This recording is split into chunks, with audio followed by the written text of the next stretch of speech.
Hi மக்களே, எல்லாரும் எப்படி இருக்கீங்க? இன்னைக்கு என்னுலகத்துல நம்ம வந்து லஞ்ச் பாக்ஸ் ரெசிபி தான் பார்க்க போறோம். இப்போ காலையில அவசர அவசரமா ஒரு லஞ்ச் வந்து ரெடி பண்ணணும். அதுவும் ஹெல்த்தியா இருக்கிற மாதிரி எப்படி ரெடி பண்ணலாம் அப்படின்ட்டு பார்க்கலாம். இந்த மாதிரி டிஃபன் பாக்ஸில் நீங்கள் செஞ்சு கொடுத்து விட்டீங்கன்னா, டிஃபன் பாக்ஸ் மொத்தமாக காலியாக தான் வரும். விரும்பி சாப்பிடுவாங்க. இன்னைக்கு செய்கிறதுக்காக நான் என்ன பொருட்கள் எல்லாம் எடுத்து வச்சுருக்கேன் அப்படின்ட்டு பார்க்கலாம். 2 பல்லாரி நீள நீளமாக கட் பண்ணி வச்சுருக்கேன். ஒரே ஒரு பச்சை மிளகாய், பீன்ஸ் வந்து கொஞ்சம் ஒரு 5, 6 பீன்ஸ் தான் இருக்கும். அதை இந்த மாரி கிராஸா நீள நீளமா வர்ற மாரி கட் பண்ணியிருக்கேன். இது வந்து நம்ம நூடுல்ஸு, ஃப்ரைட் ரைஸுக்கெல்லாம் இந்த மாரி கட் பண்ணா பார்க்குறதுக்கு நல்லாயிருக்கும். இந்த மாரி நீள நீளமா கட் பண்ணியிருக்கேன். டேஸ்ட்டும் நல்லாயிருக்கும் இந்த மாரி கட் பண்ணும்போது. இந்த மாரி கட் பண்ண தெரியல அப்படின்னா, கமெண்ட்ல சொல்லுங்க. கண்டிப்பா கட்டிங் வீடியோவும் உங்களுக்கு வந்து குடுக்குறேன். இந்த மாரி எல்லாம் கட் பண்ணி எடுத்து வச்சுருக்கேன். அது கூடால கொஞ்சமா பச்சை பட்டாணி இருந்தது. அதையும் வந்து உரிச்சு எடுத்து வச்சுருக்கேன். இது ஊற வைக்காத பச்சை பட்டாணி தான். அப்படியே இந்த தோலோட இருந்தத உரிச்சு எடுத்து வச்சுருக்கேன். ஒரு உருளைக்கிழங்கு அதையும் நீள நீளமா கட் பண்ணியிருக்கேன். ஒரு கேரட் அதையும் நீள நீளமா கட் பண்ணி எடுத்து வச்சுருக்கேன். இப்போ நம்ம எப்படி செய்கிறது அப்படின்ட்டு பார்க்கலாம். முக்கியமான விஷயம் தான் சொல்ல மறந்துட்டேன். சாதம் வந்து குக்கரில் ரெடி பண்ணி எடுத்து வச்சுட்டேன். இப்போது ஸ்டவ் ஆன் பண்ணி கடாய் வச்சுருக்கேன்.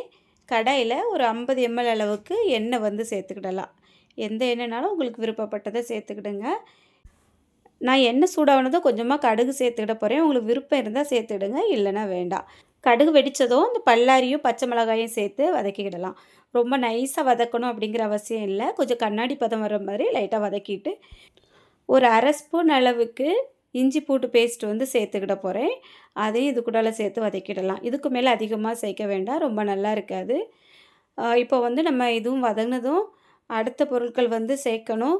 காய்கறிகள் எல்லாமே நம்ம ஒன்று போல் சேர்த்துக்கிட வேண்டியதுதான். பீன்ஸு, கேரட்டு, உருளைக்கிழங்கு, பட்டாணி, இன்னும் உங்களுக்கு ஏதாவது காய்கறிகள் விருப்பம் இருந்தால் சேர்த்துடலாம். காலிஃப்ளவர் கூட சேர்த்துடலாம். தண்ணி காய்கறிகள் இல்லாமல் கொஞ்சம் திக்கான காய்கறிகள் வந்து இந்த மாதிரி ரைஸுக்கெல்லாம் சேர்க்கணும். அப்போ தான் நல்லாயிருக்கும். முட்டைக்கோஸ் சேர்த்துடலாம். முட்டைக்கோஸ் இல்லை, அதனால் நான் வந்து சேர்க்கலை. இது நல்லா மிக்ஸ் பண்ணி விட்டுடலாம். இதில் வந்து இது வதங்குறதுக்கு தேவையான உப்பு வந்து இந்த டைமில் சேர்த்துக்கிடுவோம். ஏற்கனவே சோறில் வந்து உப்பு போட்டு தான் வடித்து வச்சுருக்கேன். இருந்தாலும் இந்த காயோட டேஸ்ட்டுக்கு வந்து உப்பு சேர்க்கணும். அதுக்கப்புறமா நம்ம வீட்டில் அரைச்ச பிரியாணி மசாலா, பட்டை, கிராம்பு, ஏலக்காய் எல்லாம் சேர்த்து அரைச்சது. அது வந்து ஒரு 1/2 ஸ்பூன் சேர்த்துருக்கேன். இன்னும் வாசம் ரொம்பவே சூப்பராக இருக்கும். அது வந்து நல்லா கலந்து விட்டுட்டு சிம்மில் வச்சுட்டேன். இப்போது நம்ம ஒரு மசாலா ரெடி பண்ணணும்.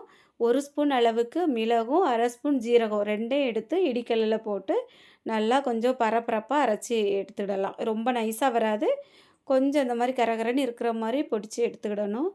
அதை கடைசியில் நம்ம சேர்க்க போகிறோம். இப்போ இந்த காய்கறி ஓரளவுக்கு வதங்கியிருக்கு. இது கூடால தனி மிளகாய் தூள் வந்து ஒரு 1/2 ஸ்பூன் சேர்த்துருக்கேன். இது வந்து வீட்டில் அரைச்ச மசாலா தான். மசாலாக்கள் வந்து நம்ம கடையில் வாங்குறத விட வீட்டில் அரைக்கிறது ரொம்பவே ஆரோக்கியமானது. அதனால் எப்போவுமே மல்லி பொடி, வத்தல் பொடி எல்லாமே நம்ம தேவைக்கு வீட்டிலே அரைச்சி ரெடி பண்ணி எடுத்து வச்சிடலாம். இப்போ இதையும் போட்டு நல்லா கலந்து விட்டாச்சு. காய்கறிகள் பார்க்கும்போதே தெரிஞ்சிருக்கும் உங்களுக்கு நல்லா வதங்கி வந்திருக்கு. டேஸ்ட்டுக்காக கொஞ்சம் காரமாக இருக்கட்டும் அப்படிங்கிறதுக்காக நான் வந்து வத்தல் தூள் சேர்த்துருக்கேன். நீங்கள் சின்ன குழந்தைங்களுக்கு வந்து செஞ்சு கொடுக்குறீங்க அப்படின்னா காரம் சாப்பிட மாட்டாங்க. அந்த டைமில் வந்து வத்தல் தூள் வந்து போடாமல் நம்ம அந்த பிரியாணி மசாலா, இஞ்சி பூண்டில் உள்ள காரம், ஒரே ஒரு பச்சை மிளகாய் சேர்த்துருக்கோம். அதோட காரம் மட்டும் லைட்டாக இருந்தால் போதும். சின்ன குழந்தைங்களுக்கு அப்படியே வந்து சாதத்தை போட்டு கலந்துருங்க. அது இல்லாமல் நம்ம வந்து இந்த மிளகு தூள் வந்து சேர்க்குறோம் இல்லையா, அதையும் கொஞ்சம் கம்மியாக சேர்த்துக்கிடுங்க. கடைசியில் கொஞ்சமாக நெய் சேர்த்து மிக்ஸ் பண்ணி இறக்கினீங்க அப்படின்னா சின்ன குழந்தைங்களுக்கு ரொம்ப பிடிக்கும், விரும்பி சாப்பிடுவாங்க. நான் வந்து பெரிய பிள்ளைங்களுக்கு தான் செய்கிறேன். அதனால் இந்த அளவுக்கு மசாலாக்கள் எல்லாமே சேர்த்துருக்கேன். இப்போ சாதத்தை சேர்த்துட்டு அந்த இடித்து வச்சுருந்த மசாலாவும் இதில் சேர்த்துட்டு, அதுக்கப்புறமா நம்ம வந்து லைட்டாக உப்பும் வந்து சேர்த்துருக்கேன். ஏன்னா அந்த சாதம், இந்த மசாலாக்கள் எல்லாம் சேர்ந்து வரும்போது லேசாக உப்பு தூக்கலாக இருந்தால் நல்லாயிருக்கும். அதுக்காக கடைசியில் ஒரு லெமனில் ஒரு 1/4 பங்கு அளவுக்கு கட் பண்ணி எடுத்து வச்சுருக்கேன். அதையும் இதில் வந்து பிழிஞ்சு விட்டுட போகிறேன். இந்த லெமனோட டேஸ்ட்டும் இன்னும் நல்லாயிருக்கும். விருப்பப்பட்டால் சேர்த்துக்கிடுங்க, அவ்வளோதான். எனக்கு பிடிக்கும், அதனால சேர்த்துருக்கேன். கொஞ்சமாக மல்லி இலைகளும் வந்து சேர்த்துட்டு இதை அப்படியே மிக்ஸ் பண்ணி மூடி போட்டு வச்சிட வேண்டியது தான். ஒரு 5 நிமிஷத்துக்கு அப்புறம் ஓப்பன் பண்ணி டிஃபன் பாக்ஸில் வந்து நீங்கள் வந்து ஃபில் பண்ணி அனுப்புனீங்க அப்படின்னா டிஃபன் பாக்ஸ் மொத்தமாக காலியாக தான் வரும். பாருங்கள், இந்த அளவுக்கு ஈஸியான ஒரு ரெசிபி தான். எல்லா விதமான காய்கறிகளும் இதில் சேர்த்து நல்லா மிக்ஸ் பண்ணியிருக்கோம். நான் வந்து இன்றைக்கி இது வந்து எப்போவும் நார்மலாக சாப்பாட்டுக்கு எடுக்கக்கூடிய அந்த ரைஸில் தான் செஞ்சுருக்கேன். இதுவே நீங்கள் இன்னும் நல்லா உதிரி உதிரியாக வரணும் அப்படின்னு நினச்சிங்க அப்படின்னா பாஸ்மதி அரிசியில் கூட செஞ்சிடலாம். பிரியாணிக்கு யூஸ் பண்ணக்கூடிய அரிசி இன்னும் நீள நீளமாக சூப்பராக இருக்கும். நம்ம எப்போவுமே வடிக்கிற சாதத்தில் இப்படி காய்கறிகளை போட்டு ஈஸியாக ரெசிபி செஞ்சு பிள்ளைங்களுக்கு கொடுத்துடலாம்.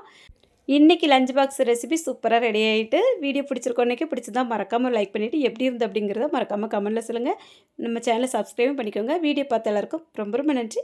வணக்கம்.